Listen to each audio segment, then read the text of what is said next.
Sa ilalim ng lupa, ang binhi ng dilim ay hindi tuluyang namatay. Sa kawalan ng liwanag, ito'y muling gumalaw.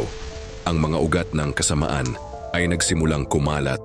Sa itaas, naramdaman ng mga tao ang pagbabago. Ang lupa ay naging tuyot. Ang mga pananim ay biglang nalanta. At sa gabi, may mga aninong gumagalaw sa labas ng nayon. Wala nang malapitan ng mga tao. Ang dating nagpoprotekta sa kanila ay tila hindi na dumirinig. Sa takot, lumuhod sila at nanalangin ng buong lakas. Narinig ni Bathala ang panalangin mula sa itaas. Bagamat siya'y mahina pa mula sa nakaraang laban, hindi niya kayang tiisin ang pagdurusa ng kanyang mga anak. Ngunit alam niya, hindi na sapat ang kanyang pagbaba. Kailangan nilang matutong tumayo sa sarili nilang mga paa.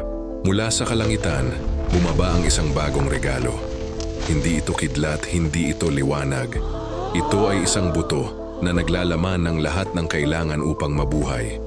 Ang unang puno ng niyog ay sumibol sa harapan ng mga tao. Siniyupig nito ay magpapawi ng inyong uhaw. Ang laman nito ay magbibigay lakas. Ang balat nito ay magiging bahay. Ang dahon ay magiging bubong. Ngunit ang pinakamahalaga, sa loob nito ay may liwanag na hindi nakikita ng mata. Natuto ang mga tao na gamitin ang regalo. Hindi na sila naghintay sa tulong mula sa itaas. Ang liwanag ay nagsimulang sumibol sa kanilang sariling kamay. Ngunit hindi sumusuko ang dilim.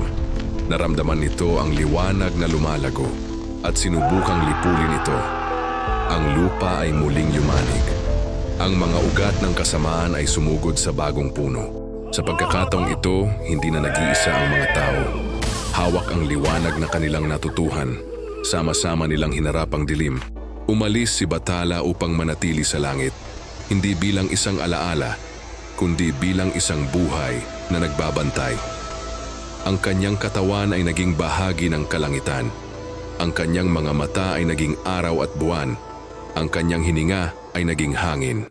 Mula noon, hindi na muling bumaba si Bathala. Ngunit sa bawat niyog na bumubuka, sa bawat bagyo na dumaraan, nadarama ang kanyang presensya.